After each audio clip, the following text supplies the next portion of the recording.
ஆனாலும் அதை சொல்ல தயங்கினேன். அதை சொல்லலாம் என்று நினைக்கும் போதே பயமாக இருக்கிறது. தங்களுடைய கோபத்தை கொழுந்து விட்டெறிய செய்வோமோ, அதனால் இன்னும் என்ன தீங்கு நேரிடுமோ என்ற அச்சமாக இருக்கிறது. தாங்கள் அமைதியுடன் இருப்பதாக வாக்கு கொடுத்தால் அப்படின்னு இழுக்கிறார் நந்தினி. சொல் நந்தினி, சொல். எவ்வளவு கசப்பான விஷயமாக இருந்தாலும் கேட்டு பொறுத்துக்கொள்வேன்.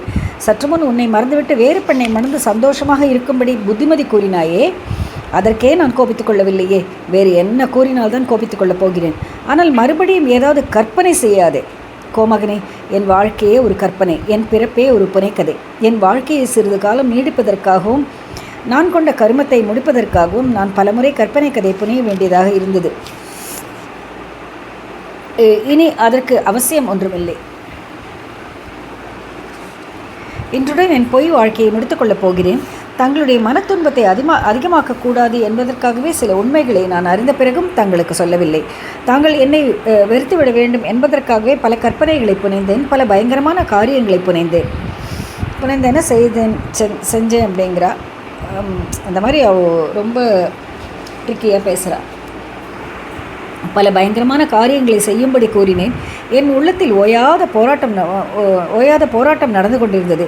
என் கடமையும் நான் எடுத்துக்கொண்ட சபதமும் தங்கள் பேரில் கொண்ட காதலும் ஓயாமல் போராடி கொண்டிருந்தன. இவற்றால் நான் அடைந்த துயரத்தை சொல்லி முடியாது. கடைசியாக இன்று அந்த போராட்டமெல்லாம் முடியும் தருணம் நெருங்கி இருக்கிறது. என்னை பற்றி உண்மையை சொல்லிவிடுகிறேன்.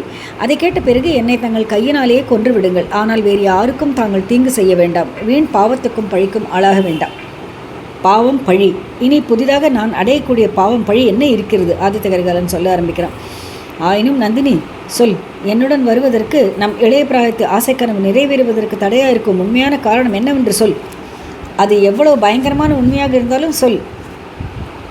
அதோ அந்த திரைச்சீலைக்கு பின்னால் யாரோ ஒளிந்திருக்கிறார்கள் என்று நான் எண்ணிக்கொண்டிருந்த வரையில் ஒளிந்திருப்பது யார் என்று தெரியாதிருக்கும் வரையில் என் மனம் அமைதி இழந்திருந்தது. உன்னுடன் பேசிக்கொண்டிருந்த போதே என் உள்ளம் அதை பற்றியே எண்ணமிட்டு கொண்டிருந்தது. ஒளிந்திருப்பவள் மணிமேகலை என்று தெரிந்த பிறகு என் குழப்பமும் நீங்கியது. உண்மை தெரியாதிருக்கும் வரையிலே தான் பயம், கோபம், குழப்பம் எல்லாம். எவ்வளவு கசப்பாக இருந்தாலும் உண்மை தெரிந்து போய்விட்டால் மனம் அமைதி அடைந்து விடும் அல்லவா? கோமகனே, நான் சொல்லப்போகும் செய்தியினால் தங்கள் மனம் உண்மையிலேயே அமைதி அடையட்டும். அதுதான் என் பிரார்த்தனை. ஆனால் இந்த செய்தி நான் தங்களுடன் வருவதோ தங்களை மணப்பதோ முடியாத காரியம் என்பதையும் நிரூபிக்கும். என் வாழ்க்கையின் முடிவு, என் துன்பங்களுக்கு விமோச்சனம் மரணம் ஒன்றுதான் என்பதையும் தெரியப்படுத்தும். வானர் குலத்து வீரர் என்னுடைய அன்னையை பற்றிய செய்தி கொண்டு வந்தார். அது உண்மை என்று நான் அறிவேன். ஈழ நாட்டில் வெறிகொண்டு அலைந்து தெரிந்து கொண்டிருந்த மாதரசியை பற்றி நான் அறிவேன். அவள் என் அன்னை என்று அறிவேன். இது மற்றும் பலருக்கும் தெரிந்திருந்தது. ஏனெனில் அந்த பெண்ணரசிக்கும் எனக்கும் உருவத் தோற்றத்தில் அமைந்திருந்த ஒற்றுமையை பலரும் காணக்கூடியதாக இருந்தது. என்னை என் தாயார் என்று சிலர் சந்தேகிக்கும்படியாக இருந்தது. ஆனால் என் அன்னையை அத்தகைய வெறி கொண்டவளாக்கிய காரணம் இன்னது என்பதையும் சில காலத்துக்கு முன்பு நான் அறிந்து கொண்டேன். அது என்னை தவிர வேறு யாருக்காவது தெரியுமா என்பதை நான் அறியவில்லை. யாரிடமும் இதுவரையில் நான் சொன்னதும் இல்லை. இப்போதுதான் தங்களிடம் முதலாக சொல்லப்போகிறேன்.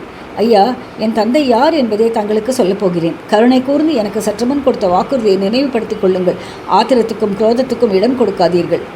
இவ்விதம் பலமான பூர்வ பீடிகை போட்டுக்கொண்டு நந்தினி ஆதித்த கரிகாலரை மிக நெருங்கி அவர் காதண்டை மிக மெல்லிய நடுங்கிய குரலில் என்னை பெற்ற தந்தை தான் என்று கூறிவிட்டு விம்மி அழத் தொடங்கினாள். ஆதித்த கரிகாலன் 1000 தேள் கொட்டியவனைப் போல் ஒரு கணம் துடிதுடித்து துள்ளினான். இல்லை இல்லை இல்லை, ஒரு நாளும் இல்லை. நீ சொல்வது பொய், பொய், பொய், பெரும் பொய் என்று உரக்க கத்தினான். மறுகணமே அவனுடைய ஆவேசம் அடங்கியது. வேதனை மிகுந்த குரலில், ஆம் நந்தினி, ஆம், நீ கூறியது உண்மையாகவே இருக்க வேண்டும். இப்போது எனக்கு எல்லாமே தெரிகிறது. உன் மனதிலே நிகழ்ந்திருக்கக்கூடிய போராட்டத்தை பற்றிய உண்மையும் தெரிகிறது. நீ எவ்வளவு துன்பப்பட்டிருக்க வேண்டும் என்றும் தெரிகிறது. உன் குழப்பத்துக்கும் தயக்கத்துக்கும் உன் பயங்கரமான வேண்டுகோளுக்கும் காரணம் தெரிகிறது. அன்றைக்கு நீ என் காலில் விழுந்து மன்றாடிய போது நான் உன் வேண்டுகோளை மறுத்தது எவ்வளவு பெரிய கொடுமை என்று தெரிகிறது. நந்தினி, உலகில் வேறு எத்தனையோ தீங்குகளுக்கு பிராயச்சித்தம் உண்டு. ஆனால் நான் செய்ததற்கு பிராயச்சித்தம் கிடையாது. நம் இருவருக்கும் நடுவில் உள்ள தடை நீங்க வழியே கிடையாது. ஐயோ, இந்த பெரும் பாரத்தை இத்தனை நாள் எப்படி உன் மனதில் வைத்து தாங்கிக் கொண்டிருந்தாய்? எப்படி இந்த பாதகனை பூமியில் உயிர் வாழ்வதை சகித்து கொண்டிருந்தாய்? நல்லது, நம் இருவருடைய வாழ்க்கைக்கும் பரிகாரம் ஒன்றுதான், விமோச்சனம் ஒன்றுதான். இதோ நந்தினி, என் பிராயச்சித்தம்.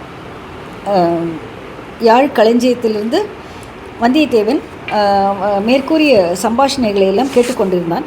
இடையிடையே கரிகாலரின் வெறி மூர்க்கத்தனமாக கொண்டிருந்த போது அவன் அவர்களுக்கிடையே போக எண்ணினான். பிறகு அதனால் என்ன விபரீதம் நேரிடுமோ என்று தயங்கினான். அவர்களுடைய உணர்ச்சி மயமான பேச்சு அவனை ஒரு புறத்தில் செயலற்றவனாக செய்து கொண்டிருந்தது. நந்தினி தன்னுடைய தந்தை இன்னார் என்று கூறியது மட்டும் அவன் காதில் நன்றாக விழவில்லை. ஆனால் அவள் என்ன சொல்லியிருக்கக்கூடும் என்று அவன் மனதில் ஓர் ஊகம் உண்டாயிற்று. அது அவனை திடுக்கிடச் செய்தது. என்றாலும் வேறு எந்த விதமாக கூறினாலும் அது வெறும் சம்பிரதாயமாகவே இருக்கும். அம்மாதிரி ஒரு பெரும் அதிர்ச்சியை அவனுடைய அதிர்ச்சிகள் நிறைந்த வாழ்க்கையில் அவன் அனுபவித்ததே இல்லை. கடைசியாக ஆதித்த கரிகாலர் அடங்கிய மெல்லிய தழுதழுத்த குரலில் நந்தினி கூறியதை ஒப்புக்கொள்ளும் முறையில் வார்த்தை சொல்லி கொண்டிருந்த போது அவனுடைய ஆர்வமும் கட்டுக்காவலை கடந்தது. அவர் உறக்க சத்தமிட்டு கொண்டிருந்த வரையில் அவன் அவ்வளவாக பயப்படவில்லை. இப்போதுதான் அதிகமாக அஞ்சினான். என்ன செய்யப் போகிறாரோ என்ற பெரும் கவலையினால் யாழ் களஞ்சியத்திலிருந்து சிறிது தலையை நீட்டி பார்த்தான். பார்வைக்கு இலக்கான இடத்தில் நந்தினியும் கரிகாலரும் இல்லை. ஆனால் வேறொரு காட்சியை கண்டான். சுவரில் பதிந்திருந்த நிலைக்கண்ணாடியில் அந்த காட்சி தெரிந்தது. வேட்டை மண்டபத்தின் இரகசிய கதவு துவாரத்தின் வழியாக ஒரு கோரமான முகம் தெரிந்தது. மந்திரவாதி ரவிதாசனுடைய முகம்தான். அடுத்த கணத்தில் வேட்டை மண்டபத்தின் இரகசிய கதவு மெதுவாக திறப்பதை வந்தியத்தேவன் கண்டான். திறந்த கதவின் வழியாக முதலில் ஒரு புலியின் தலையும் பிறகு அதன் உடலும் வெளிவருவதையும் பார்த்தான். உடனே அவனுக்கு உடம்பில் உயிர் வந்தது. உள்ளத்தில் ஊக்கம் பிறந்தது. கால் கைகள் செயல்திறன் பெற்றன. யாழ் களஞ்சியத்தின் மறைவிலிருந்து தாவி வெளியில் பாய்ந்து செல்ல முயன்றான். அச்சமயம் பின்னாலிருந்து அவனுடைய கழுத்தில் வஜ்ராயுதத்தை ஒரு கை சுற்றி வளைத்து கொண்டது. அண்ணாந்து நோக்கினான். காளாமுக கோலம் கொண்ட ஓர் ஆஜானுபாகுவான உருவம் அவர் கண்முன் தெரிந்தது. ஆஹா, இவன் யார்? இங்கே எப்படி வந்தான்? இது என்ன இரும்பு பிடி? கழுத்து நெறிகிறதே, மூச்சு திணறுகிறதே, விழி பிதுங்குகிறதே. இன்னும் சில கண நேரம் போனால் உயிரே போய்விடும். வந்தியத்தேவன் ஒரு பெரும் முயற்சி செய்து அந்த இரும்பு கையின் பிடியை திமிரி தளர்த்தி கொண்டு வெளியில் பாய்ந்தான். பாய்ந்த வேகத்தில் தரையில் விழுந்தான். தலையிலே ஒரு பெரிய பாறாங்கல்லை போட்டது போல் இருந்தது. ஒரு கணம் அவன் கண்களின் முன் கோடி சூரியர்கள் கோடானு கோடி கிரணங்களை பரப்பிக்கொண்டு பிரகாசித்தார்கள். அடுத்த கணத்தில் அவ்வளவு சூரியர்களும் மறைந்தார்கள். நாலாபுரமும் இருண்டு வந்தது. வந்தியத்தேவன் அக்கணமே நினைவு இழந்தார்.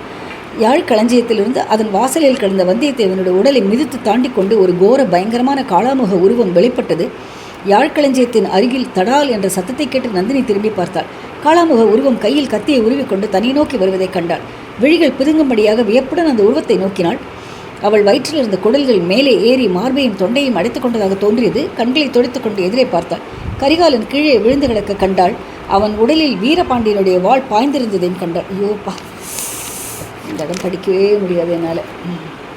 சினிமாவில் பார்க்குறச்சு கூட அந்த நேரம் மட்டும் எனக்கு மனசு ரொம்ப வருத்தப்படும். அப்போது அவளுடைய தொண்டையிலிருந்து விம்மலும் சிரிப்பும் கலந்த ஒரு பயங்கரமான தொனி எழுந்தது.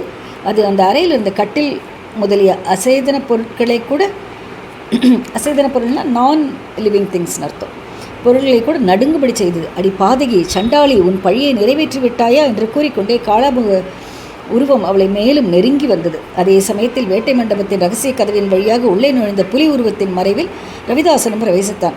காளாமுகனை கண்டவுடனே புலியை தூக்கி வீசி எறிந்தான். அந்த அறைக்கு லேசாக வெளிச்சம் தந்து கொண்டிருந்த விளக்கை அந்த செத்த புலியின் உடல் தாக்கியது. விளக்கு அருந்து விழுந்தது. அது அணைவதற்கு முன்னால் ஒரு கண நேரம் மணிமேகலையின் பயப்பிராந்தி கொண்ட முகத்தை காட்டியது. கிரீச் என்று கூவிக்கொண்டே மணிமேகலை அங்கிருந்து ஓடினாள். அறையில் காரிருள் சூழ்ந்தது. அந்த காரிருளில் சோகம் ததும்பிய விம்மல் குரலும் வெறிகொண்ட சிரிப்பின் ஒலியும் மரண தருவாயில் கேட்கும் முனகல் ஓசையும் மனிதர்கள் விரைந்து அங்கமிங்கும் ஓடும் காலடி சத்தமும் கலந்து கேட்டன. அத்தியாயம் 40. நான் கொன்றேன். திருவாலங்காட்டு செப்பேடுகளில் சோழ வம்சாவளியை விவரிக்கும் போது வானுலகை பார்க்கும் ஆசையினால் ஆதித்தன் அஸ்தமனத்தை அடைந்தான். உலகில் கலி என்னும் காரிருள் சூழ்ந்தது என்று கூறப்பட்டிருக்கிறது. மனசு கஷ்டமாக இருக்குது. வீரபாண்டியன் தலை கொண்ட வீராதி வீரனாகிய சோழ சாம்ராஜ்யத்தை பட்டத்து இளவரசன் ஆதித்த கரிகாலன் அகால மரணமடைந்தது பற்றித்தான் அவ்வாறு திருவாலங்காட்டு செப்பேட்டில் பொறிக்கப்பட்டிருக்கிறது. ஆதித்த கரிகாலன் மரணமுற்று கிடந்த கடம்பூர் அரண்மனையின் அறையில் அப்போது உண்மையாகவே காரிருள் சூழ்ந்திருந்தது. காளாமுக தோற்றம் கொண்டவனால் கழுத்து நெறிபட்டு தரையில் தடால் என்று தள்ளப்பட்ட வல்லவரையினுடைய உள்ளத்திலும் அவ்வாறே சிறிது நேரம் இருள் குடிகொண்டிருந்தது. கொஞ்சம் கொஞ்சமாக அந்த உள்ளத்தில் ஒளி தோன்றிய போது நினைவு வரத் தொடங்கியது. அவன் கண்களும் விழித்தன. ஆனால் அவனை சுற்றிலும் சூழ்ந்திருந்த இருளின் காரணத்தினால் அவனுடைய கண்ணுக்கு எதுவும் தெரியவில்லை. ஆதலின் அவன் எங்கே இருக்கிறான், என்ன நிலைமையில் இருக்கிறான் என்பதும் அவன் உள்ளத்தில் புலப்படவில்லை. மண்டை வலித்து கொண்டிருந்த உணர்ச்சி முதலில் ஏற்பட்டது. கழுத்து நெறிப்பட்ட இடத்திலும் வலி தோன்றியது. மூச்சு விடுவதற்கு திணற வேண்டியிருந்ததை அறிந்தான். அந்த மண்டை வலி எப்படி வந்தது? இந்த கழுத்து வலி எதனால் ஏற்பட்டது? மூச்சு விடுவதற்கு ஏன் கஷ்டமாக இருக்கிறது? ஆஹா, அந்த காளாமுகன் அவனை தான் கண்டது உண்மையா? அவன் தன் கழுத்தை நிறுத்து கொல்ல முயன்றது உண்மையா? எதற்காக கழுத்தை நிறுத்தான்? தான் சத்தம் போடுவதை தடுப்பதற்காகவா? தன்னை அப்பால் நகரப்பட்டாமல் தடுப்பதற்காகவா? ஏன் ஏன் அவனுடைய எறும்பு பிடியை மீறிக்கொண்டு தான் போக விரும்பியது எங்கே? ஆஹா, நினைவு வருகிறது. ஆதித்த கரிகாலனிடம் போவதற்காக. ஐயோ, அவர் கதி என்ன ஆயிற்று? நந்தினி என்ன ஆனாள்? ரவிதாசன் என்ன செய்தான்? தன்னை தடுக்க பார்த்து தரையில் தள்ளிய காளாமுகன் பிறகு என்ன செய்திருப்பான்? தான் இப்போது இருப்பது எங்கே? பாதாள சிறையிலா, சுரங்கப்பாதையிலா? கண்வழிகள் பிதுங்கும்படியாக வந்தியத்தேவன் சுற்றுமுற்றும் உற்று பார்த்தான். ஒன்றுமே தெரியவில்லை. கடவுளே, இப்படியும் ஒரு அந்தகாரம் உண்டா? தான் விழுந்த இடம் நந்தினியின் அந்தப்புற அறையில் யாழ்களஞ்சியத்தின் அருகில் என்பது நினைவு வந்தது. அங்கேயே அவன் கிடைக்கிறானா, அல்லது வேறு எங்கேயாவது தூக்கி கொண்டு போய் போட்டு விட்டிருக்கிறார்களா? இதை எப்படி தெரிந்து கொள்வது? இரு கைகளையும் நீட்டி துழாவி பார்த்தான்.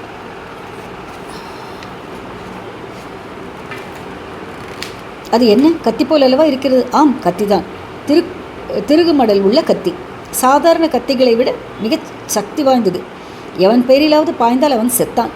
இம்மாதிரி விசித்திரமான கத்தியை எங்கேயோ பார்த்தோமே. அது எங்கே? யார் கையில் பார்த்தோம்? ஆம், இடும்பன்காரியின் கையில் அல்லவா பார்த்தோம். அன்று முன்னிரவில் நடந்தவையெல்லாம் ஒவ்வொன்றாக நினைவுக்கு வந்தன. இந்த கத்தி இங்கே எப்படி வந்தது? ஓ, இதன் மடல் ஈரமாக இருக்கிறதே. ஈரம் எப்படி வந்தது? தண்ணீரா, இல்லை எண்ணெயா? அதுவும் இல்லை, இரத்தமாகத்தான் இருக்க வேண்டும். ஐயோ, யாருடைய இரத்தம்? ஒருவேளை தன்னுடைய இரத்தமே தானோ? வந்தியத்தேவன் தன் பின்மண்டையை தொட்டு பார்த்து கொண்டான். கழுத்தை தொட்டு பார்த்து கொண்டான். அங்கே எல்லாம் வலித்ததே தவிர ரத்தம் வந்ததாக தெரியவில்லை. உடம்பில் வேறு எங்கும் கத்தி காயத்தின் வலி இல்லை. பின் இந்த முருகு கத்தியின் மடல் யாரு மடல்னாக்க கைப்பிடி. யாருடைய இரத்தத்தை குடித்துவிட்டு இங்கே நம் அருகில் கிடக்கிறது. இதனால் அவன் யாரையும் காயப்படுத்தவில்லை. இதற்கு முன் அவன் கையினால் அதை எடுத்ததும் இல்லை. பின்ன யார் அதை உபயோகித்திருப்பார்கள்? இடும்பன்காரியாக இருக்குமோ? அவன் யார் மேல் இதை பிரயோகித்திருப்பான்? ஒருவேளை இடும்பன்காரி தான் அந்த பயங்கர தோற்றம் கொண்ட காளாமுகனின் இடத்தில் வந்தானா? இல்லை, அப்படி இருக்க முடியாது. இடும்பன்காரி அவ்வளவு நெடுதுயர்ந்த உருவம் கொண்டவன் அல்ல. அவ்வளோ ஹைட்டு கிடையாது இடும்பன்காரி அப்படின்னு நினைக்கிறான் வந்தியத்தேவன். இது என்ன காலடி சத்தமா? யாராவது வருகிறார்களா? பேசாமல் இருக்கலாமா? குரல் கொடுக்கலாமா? வருகிறவர்கள் கையில் விளக்குடன் வரக்கூடாதோ? எங்கே இருக்கிறோம் என்றாவது தெரிந்து கொள்ளலாம் அல்லவா? இருட்டில் தெரியாமல் தன்னை மிதித்து விடப் போகிறார்களே. இந்த எண்ணம் தோன்றியது. வந்தியத்தேவன் சட்டென்று எழுந்து உட்கார்ந்தான். கையில் அந்த சிறிய கத்தியை ஆயத்தமாக வைத்துக்கொண்டு யாரெங்கே என்று கேட்டான். அவனுடைய குரல் ஒலி அவனுக்கு அளவில்லாத வியப்பை அளித்தது. அதை அவனாலேயே அடையாளம் கண்டுகொள்ள முடியவில்லை. அவனுடைய குரலாகவே தோன்றவில்லை. அந்த காளாமுகன் பிடித்த பிடியினால் அவனுடைய தொண்டைக்கு இந்த கேடு நேர்ந்திருக்கிறது. சத்தம் வெளியில் வருவதே கஷ்டமாக இருக்கிறது. மறுபடியும் ஒரு தடவை யாரெங்கே என்று உரக்க சத்தமிட்டு கேட்க முயன்றான். ஏதோ அதுவும் உருமல் சத்தமாக வந்ததே தவிர குரல் ஒலியாகவே தோன்றவில்லை. மீண்டும் காலடி சத்தம் விரைவாக கேட்டு நின்றது. வந்தவர் அவனுடைய குரலை கேட்டு பேயோ பிசாசோ என்று பயந்து வந்த வழியை திரும்பி போயிட்டார் போல் இருக்கிறது. இதை எண்ணி வந்தியத்தேவன் சிரிக்க முயன்றான். சிரிப்பு குரலும் அம்மாதிரி உரு தெரியாமலே தான் ஒலித்தது. சரி, இனி உட்கார்ந்திருப்பதிலோ காத்திருப்பதிலோ பயனில்லை. எழுந்து நடந்து எங்கே இருக்கிறோம் என்று சோதித்து பார்க்க வேண்டியதான். எழுந்து நின்றான். கால்கள் தள்ளாடின. ஆயினும் சமாளித்து கொண்டு நடந்தான். கைகளை எவ்வளவு நீட்டினாலும் ஒன்றும் தட்டுப்படவில்லை. தூரத்தில் ஏதோ சிறிது பளபளவென்று தெரிந்தது. ஆஹா, அது நிலைக்கண்ணாடி போல் அல்லவா இருக்கிறது. அதில் எங்கிருந்தோ மிக மெல்லிய ஒளிக்கிரணம் ஒன்று பட்டதினால் அது பளபளக்கிறது. ரவிதாசன் கையில் புலியின் உடலை எடுத்துக்கொண்டு நுழைந்த தோற்றம் அந்த கண்ணாடியிலேயே பிரதிபலித்தது. வந்தியத்தேவனின் அது நினைவுக்கு வந்தது. சரி, நந்தினியின் அந்தப்புற அறைக்குள்ளே தான் இன்னும் இருக்கிறோம். ஆனால் ஏன் இங்கே இப்படி இருள் சூழ்ந்திருக்கிறது? ஏன் நிசப்தம் குடிகொண்டிருக்கிறது? இந்த அறையில் சற்று முன்னால் இருந்தவர்கள் அத்தனை பேரும் என்ன ஆனார்கள்? இவ்விதம் எண்ணமிட்டு கொண்டே வந்த வந்தியத்தேவன் இருட்டில் தடுமாறிக்கொண்டு நடந்தான்.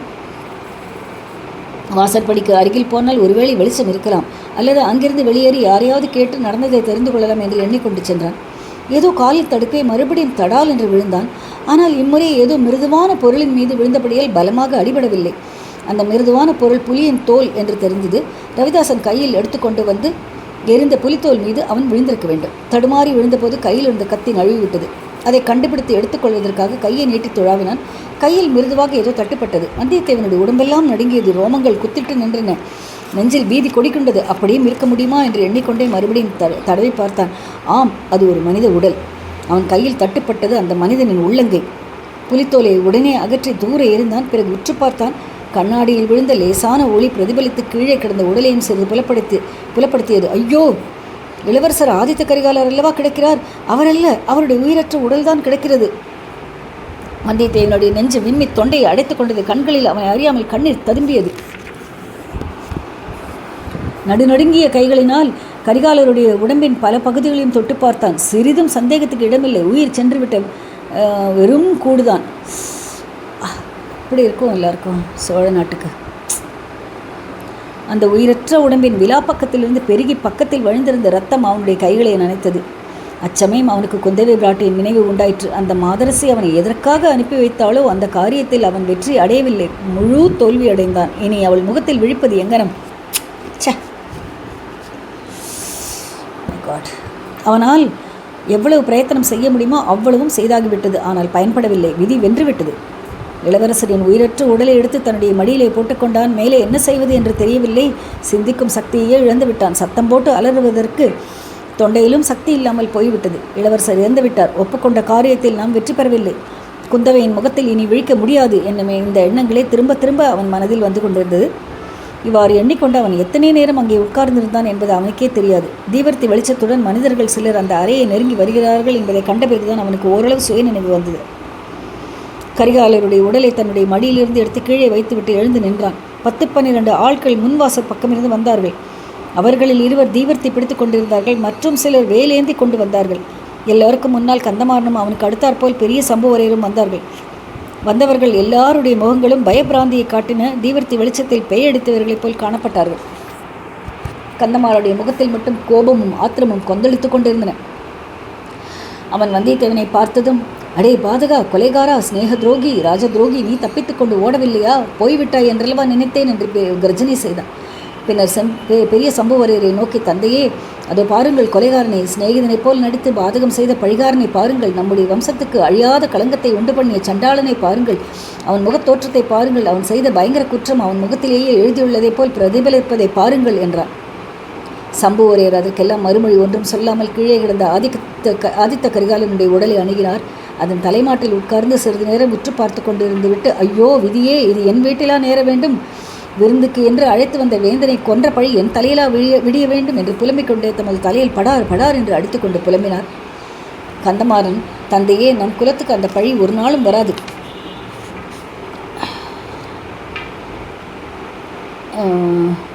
இதோ கொலைகாரனை கையும் மெய்யுமாக பிடித்திருக்கிறோம்.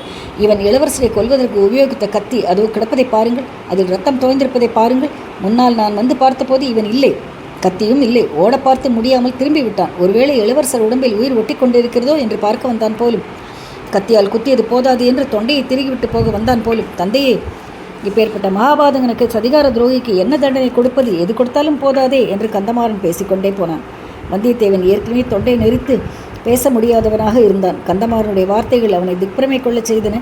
தன்னை பிறர் கொலைகாரனாக கருதக்கூடிய நிலையில் தான் இருப்பது அப்போதுதான் அவனுக்கு தெரிய வந்தது. இளவரசனை குத்தி கொன்ற குற்றத்தை அல்லவா இந்த கந்தமாறன் தன் மீது சுமத்துகிறான். முன்னே இவன் முதுகில் நான் கத்தியால் குத்தியதாக சொன்னான். இப்போது இளவரசரை நான் கொன்றுவிட்டதாகவே சொல்கிறான். நம் நிலை அப்படி இருக்கிறது. ஆஹா, அந்த பழுவூர் மோகினி, அழகே வடிவான விஷப்பாம்பு, இதற்காகவே திட்டமிட்டிருந்தாள் போலும். இதற்காகவே தன்னை சில முறை காப்பாற்றினாள் போலும். குந்தவை பிராட்டியின் பேரில் இவளுக்கு உள்ள குரோதத்தை இவ்விதம் தீர்த்து கொண்டாள். ஆஹா, அந்த சௌந்தர்ய வடிவம் கொண்ட பெண் பேய் எங்கே? எப்படி தப்பித்தாள்? காரியம் முடிந்ததும் மந்திரவாதி ரவிதாசன் முதலியவர்களோடு சுரங்க வழியில் தப்பி ஓடிவிட்டாள் போலும். இவ்வாறு எண்ணமிட்ட வந்தியத்தேவன் சிந்தனை சட்டென்று இன்னொரு பக்கம் திரும்பியது. ஆதித்த கரிகாலரை தான் கொல்லவில்லை என்பது நிச்சயம். ஆனால் வேறு யார் கொண்டிருப்பார்கள்? நந்தினியா அல்லது ரவிதாசனா அல்லது காளாமோகனா? ஒருவேளை தான் நினைவு மறக்கும் தருவாயில் ஒரு கணம் தோன்றி மறைந்த மணிமேகலையாகத்தான் இருக்குமோ? அல்லது இந்த முறுக்கு கத்தை எடுத்து வந்தவனான இடும்பன்காரியாக இருக்குமோ?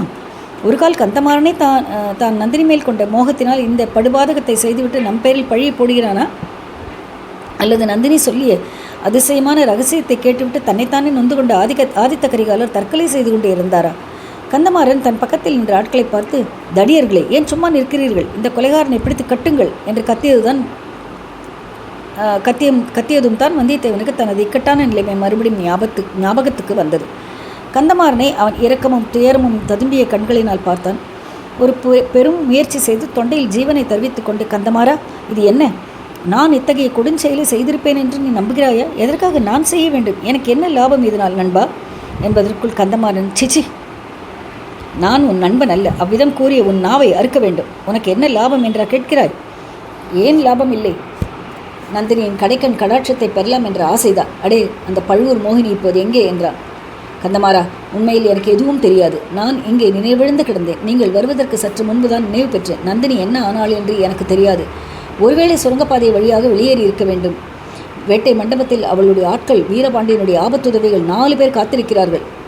அவர்களுடன் நந்தினி போயிருக்கலாம். கந்தமாறன் சொல்கிறான். ஓஹோ, உன்னையும் ஏமாற்றி விட்டு போய்விட்டாளாக்கும். ஆனால் உனக்கு ஒன்றும் தெரியாது என்று சாதிக்க வேண்டாம். அதை யார் நம்புவார்கள்? நீ அவளுடைய மோகவலியில் விழுந்திருக்கிறாய். காலல் இட்ட காரியத்தை தலையினால் முடிப்பதற்கு தயாராக இருந்தா என்பது எனக்கு தெரியாதா?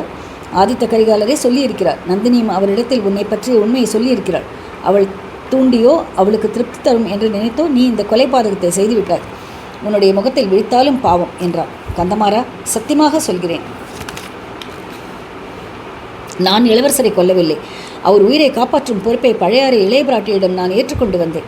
இவ்விதம் சொல்லித்தான் இளவரசரை ஏமாற்றினான். பிறகு வஞ்சகம் செய்து குத்தி கொன்றாய். இல்லாவிட்டால் இந்த அறைக்குள் எப்படி வந்து சேர்ந்தாய்? எதற்காக வந்தாய்? கந்தமாறா, இளவரசருக்கு ஆபத்தை வரப்போவதை அறிந்து அவரை பாதுகாக்க வந்தேன். அந்த முயற்சியில் தோற்றுப்போனேன். ஆனால் அது என் குற்றம் இல்லை. உன் தங்கை மணிமேகலை வேணுமானால் கேட்டுப்பார். அவள்தான் என்னை... சிச்சி, என் தங்கை பற்றி பேசாதே. அவள் பெயரையே சொல்லாதே. ஜாக்கிரதை. இனி அவள் பேச்சை எடுத்தால் தெரியுமா? உன் கழுத்தை பிடித்து நிறுத்தி இப்பொழுதே கொன்று விடுவேன். இவ்விதம் கூறிவிட்டு கந்தமாறன் வந்தியத்தேவன் மீது பாய்ந்து அவன் மார்பையும் தோள்களையும் சேர்த்து பிணைத்திருந்த கயிறுகளை பிடித்து ஒரு குலுக்கு குறுக்கினான். பின்னர் கீழே கிடந்த ஆதித்த கரிகாலன் உடலுக்கருகில் உட்கார்ந்து வேதனையில் ஆழ்ந்திருந்த சம்புவரையரை பார்த்து, தந்தையே, இவனை என்ன செய்கிறது என்று சொல்லுங்கள். நம் குலத்துக்கு அழியா அபகீர்த்தியை உண்டு பண்ணி இந்த கொலைபாதகனை என்ன செய்கிறது என்று சொல்லுங்கள். தங்கள் அனுமதி கொடுத்தால் இவனை இந்த நிமிடமே கண்டதுண்ணுமாக்கி போடுகிறேன். தந்தையை சொல்லுங்கள் என்று கத்தினான். கரிகாலனுடைய உடலை தடவி பார்த்து கொண்டு பிரமை பிடித்தோர் போல் உட்கார்ந்திருந்த சம்புவரையர் கந்தமாறனுடைய கூச்சலை கேட்டு அண்ணாந்து பார்த்தார். அவருடைய பார்வை கந்தமாறனுக்கு அப்பால் சென்றது. அந்த அறையில் இருந்த கட்டில் திரைச்சீலை அசைந்ததை கண்டார். மறுகணம் அத்திரைச்சீலையை விலக்கிக் கொண்டு ஒரு உருவம் வெளிப்படுவதை பார்த்தார். கண்களில் நீர் ததும்பி இருந்த காரணத்தினால் திரைச்சையிலிருந்து வெளிப்பட்டு வந்தது யார் என்பதை அவர் உடனே தெரிந்து கொள்ளவில்லை. இன்னும் சிறிது அருகில் அந்த உருவம் வந்ததை கண்டதும் அவள் தனது செல்வகுமாரி மணிமேகலை என்பதை அறிந்து கொண்டார். அதனால் அவருக்கு ஏற்பட்ட வியப்பும் அருவருப்பும் வேதனையுடன் கலந்து முகத்தில் தோன்றின. மணிமேகலை, நீ எப்படி இங்கே வந்தாய் என்று அவர் கேட்ட வார்த்தைகள் கந்தமாறனையும் திரும்பி பார்க்கும்படி செய்தன. அப்பா, நான் இங்கேயே தான் இருந்தேன். அவரை ஒன்றும் செய்ய வேண்டாம் என்று அண்ணனுக்கு சொல்லுங்கள். அவர் பேரில் குற்றம் ஒன்றுமில்லை என்றாள். கந்தமாறன் சொல்கிறான். அப்பா, பார்த்தீர்களா, இந்த பாதகன் எப்படி என் தங்கையின் மனதை கெடுத்திருக்கிறான் பார்த்தீர்களா? இவன் பேரில் குற்றம் ஒன்றும் இல்லையாமே என்று சீறிக்கொண்டு சிரித்தான். ஆமண்ணா, நிச்சயமாக இவர் பேரில் குற்றம் ஒன்றும் இல்லை என்று மணிமேகலை உறுதியாக கூறினாள். கந்தமாறனை ஒரு பக்கம் ஆத்திரமும் இன்னொரு பக்கம் வெட்கமும் சேர்ந்து பிடுங்கி தின்றன. தங்காய், வாயை மூடிக்கொள். உன்னை யார் இங்கே அழைத்தார்கள்? நீ இங்கே வந்திருக்கவே கூடாது. உன் புத்தி சுவாதீனத்தில் இல்லை. உனக்கு மூளை கெட்டு போச்சு அப்படிங்கிறான். உடனே முன்கட்டுக்கு போ, மற்ற பெண்கள் உள்ள இடத்துக்கு போ என்று கத்தினான் கந்தமாறன். இல்லை அண்ணா, என் புத்தி சுவாதீனத்திலே தான் இருக்கிறது. உன் புத்தி தான் கலங்கி போயிருக்கிறது. இல்லாவிட்டால் இவர் இளவரசரை கொன்றதாக நீ குற்றம் சாட்டி இருக்க மாட்டாய் என்றாள் மணிமேகலை. கந்தமாறன் சொல்கிறான். அறிவு கெட்டவளே, இந்த கொலை பாதகனுக்கு நீ ஏன் பரிந்து பேசுகிறாய் என்ற. அவர் கொலை பாதகர் அல்ல, அதனால்தான் என்றாள் மணிமேகலை. கந்தமாறன் ஆத்திர சிரிப்புடன், இவன் கொலைபாதகன் இல்லை என்றால் பின்ன யார்? இளவரசரை கொன்றது யார்? நீ கொன்றாயா என்றான். ஆம், நான் தான் கொன்றேன். இந்த வாளினால் கொன்றேன் என்றாள் மணிமேகலை. இந்த வார்த்தைகளை கேட்டு அங்கே இருந்தவர்கள் அவ்வளவு பேரும் திகைத்து போனார்கள். அவர்கள் ஒருவர் முகத்தை ஒருவர் வியப்புடன் பார்த்து கொண்டார்கள். ஒரு கணநேர திகைப்புக்கு பின் கந்தமாறன் மணிமேகலை விட்டுவிட்டு கந்தமாறன் வந்தியத்தேவனை விட்டுவிட்டு மணிமேகலை என்றை பாய்ந்து ஓடினான். அதன் நுனியை உற்று பார்த்தான். அப்பா, இதை கேளுங்கள். இவளால் இந்த வாளை தூக்கவே முடியவில்லை. இவள் இதனால் இளவரசரை கொன்றதாக சொல்கிறாள். இது இளவரசர் உடம்பில் பாய்ந்திருந்தால் திரும்ப இவளால் எடுத்திருக்க முடியுமா? இதன் நுனியில் பாருங்கள், சுத்தமாய் துடைத்தது போல் இருக்கிறது. வல்லவர் என்னை காப்பாற்றுவதற்காக இப்படி சொல்கிறாள். இவன் பேரில் இவளுக்கு ஏன் இவ்வளவு அக்கறை? அவ்வளவு தூரம் இவளுடைய மந்தை இந்த பாதகன் கெடுத்து விட்டு இருக்கிறான். மாய மந்திரம் போட்டு மயக்கி விட்டு இருக்கிறான். அவனுடைய முகத்தை பாருங்கள். அவன் செய்த குற்றம் அவன் முகத்திலேயே எழுதியிருப்பதை பாருங்கள் என்றார். உண்மையிலேயே வந்தியத்தேவன் முகத்தில் வியப்பும் திகைப்பும் வேதனையும் குடிகொண்டிருந்தன. இத்தனை நேரம் மௌனமாக இருந்தவன் இப்போது வாய் திறந்தான். கந்தமாறா, நீ சொல்வது உண்மைதான். நான் தான் குற்றவாளி. உன் சகோதரி என்னை காப்பாற்றுவதற்காகவே இப்படி கற்பனை செய்து சொல்கிறாள். இளவரசி, தங்களுக்கு நன்றி. என் உடலிலிருந்து உயிர் பிரிந்த பிறகும் தாங்கள் என்னிடம் வைத்த சகோதர பாசத்தை மறக்க மாட்டேன். ஆனால் தங்கள் தமையன் சொல்வதை இப்போது கேளுங்கள். அந்த புறத்துக்கு போய்விடுங்கள் என்றான். இதை கேட்ட கந்தமாறனுடைய குரோதம் சிகரத்தை அடைந்தது. முன்னமே சிவந்திருந்த அவன் கண்கள் இப்போது அனலை கக்கின. அடே, எனக்காக நீ சிபார்சு செய்யும் நிலைமைக்கு வந்து விட்டதா? நான் சொல்லி கேட்காதவள் நீ சொல்லித்தான் கேட்பாளா? இவள் உன்னிடம் அவ்வளவு சகோதர வாஞ்சை வைத்திருக்கிறாளா?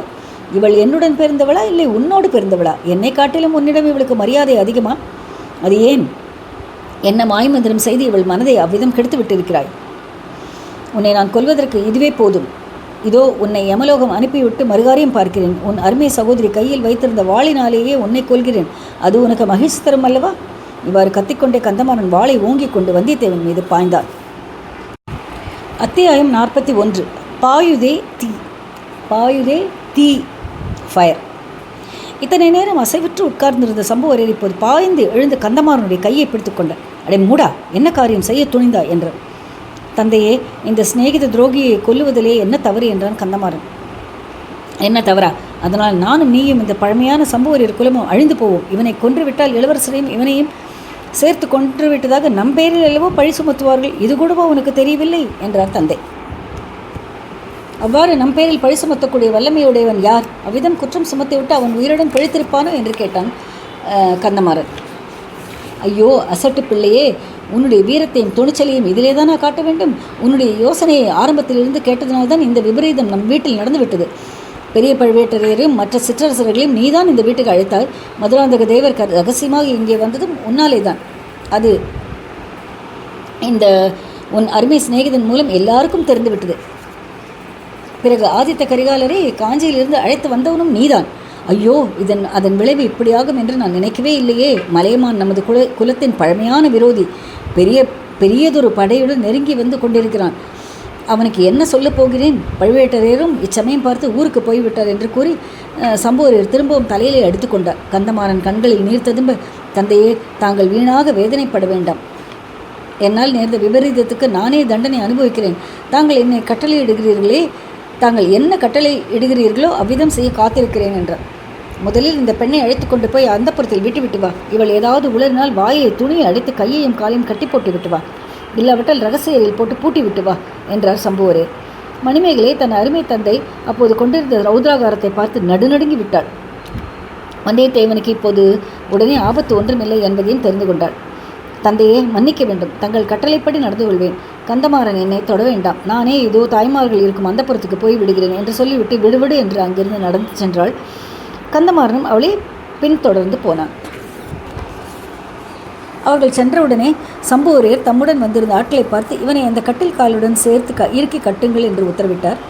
அவ்விதமே ஆட்கள் வந்தியத்தேவனை நெருங்கி வந்தபோது அவன் அமைதியாக இருந்தான். கட்டில் காலுடன் சேர்த்து கட்டிய போதும் அவன் எவ்வித தடங்களும் செய்யவில்லை. கட்டி முடிந்தவுடனே அவன், ஐயா, சற்றே யோசித்து பாருங்கள். கரிகாலருடைய அந்தரங்கத்துக்குரிய நண்பன் நான். அவரை கொல்வதனால் எனக்கு என்ன லாபம்? உண்மையில் அவரை கொன்ற பாதகர்கள் சுரங்கப்பாதை வழியே தப்பித்து கொண்டு போய்விட்டார்கள். அவர்களை தொடர்ந்து போய் பிடிப்பதற்கு முயற்சி செய்யுங்கள். அவர்களை நான் பார்த்திருக்கிறேன். என்னை அவிழ்த்து விட்டால் நானே தங்களுடன் வந்து அவர்களை பிடிப்பதற்கு உதவி செய்வேன். தப்பிச் செல்வதற்கு நான் பிரயத்தனம் செய்ய மாட்டேன் என்றான். அடே, நீ சொல்வது உண்மையானால் கரிகாலர் கொலை செய்யப்படும் போது நீ என்ன செய்து கொண்டிருந்தாய்? வேடிக்கை பார்த்து கொண்டிருந்தாயா என்றார் சம்புவரையர். ஐயா, பழுவூர் ராணியும் கரிகாலரும் பேசிக் கொண்டிருந்த போது திடீரென்று கொலைகாரர்கள் பிரவேசித்தார்கள். அவர்களை நான் தடுக்க எத்தனைத்த போது பயங்கரமான தோற்றமுடைய காளாமுகன் ஒருவன் என் கழுத்தை பிடித்து நெரித்தான். நான் நினைவிழந்து விட்டேன். மறுபடியும் நினைவு வந்தபோது ஆதித்த கரிகாலர் உயிரற்று விழுந்து கிடப்பதை கண்டேன் என்றான் வந்தியத்தேவன். இச்சமயத்தில் அந்த மாளிகை சுவருக்கு அப்பால் பெரியதொரு கூச்சல் கேட்டது. ஆயிரக்கணக்கானவர்களின் கோபக்குரலிலிருந்து எழுந்த கோஷத்தை போல் தொனித்தது. சம்புவரையர் அதை காது கொடுத்து கேட்டுவிட்டார். வந்தியத்தேவனை பார்த்து, சரி, நீ சொல்வது உண்மையாகவே இருந்தாலும் சற்று நேரம் நீ இங்கேயே இரு. உன்னுடைய அருமை நண்பராகிய இளவரசருக்கு துணையாக இரு.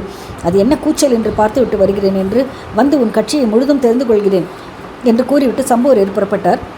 அவருடன் ஆட்களும் கிளம்பினார்கள். போகும்போது சம்புவரையரின் கட்டளைப்படி அந்த அறையின் கதவை சாத்தி வெளிப்புறத்தில் தாளிட்டு விட்டு சென்றார்கள். மறுபடியும் அந்த அறையில் இருள் சூழ்ந்தது. வந்தியத்தேவனுடைய உள்ளத்திலோ சொல்ல முடியாத வேதனை குடிகொண்டது. சில மாதங்களுக்கு முன்னர் அந்த கடம்பூர் சம்புவரையர் மாளிகைக்கு தான் வந்ததிலிருந்து நடந்தவற்றையெல்லாம் நினைத்து பார்த்து கொண்டான். வானத்திலே அப்போதுதான் பார்த்த தூமகேதுவையும், தூமகேதுனாக்க இது அந்த வால் நட்சத்திரம், காமெட், தூமகேதுவையும் அதை பற்றி மக்கள் பேசிக்கொண்டதையும் நினைவுபடுத்தி பார்த்து கொண்டான். வானத்தில் வால் நட்சத்திரம் காணப்பட்டமையால் சுந்தர சோழருடைய இறுதி நாள் நெருங்கிவிட்டதாக எல்லோரும் நினைத்தார்கள். சுந்தர சோழர் நீண்ட நாட்களாக நோய்பட்டு கிடந்தபடியால் அவ்வாறு மக்கள் எதிர்பார்த்தது இயற்கைதான்.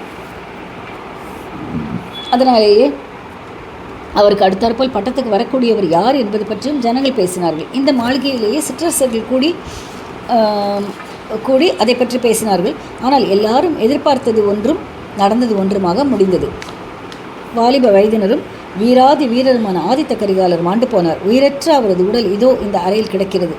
நோய்பட்டுள்ள சுந்தர சோழர் இன்னும் உயிரோடு இருக்கிறார். ஆனால் இன்னும் நெடுங்காலம் இருப்பாரா? தமது அருமை குமாரனின் அகால மரண செய்தியை அறிந்த பிறகும் உயிரோடு இருப்பாரா?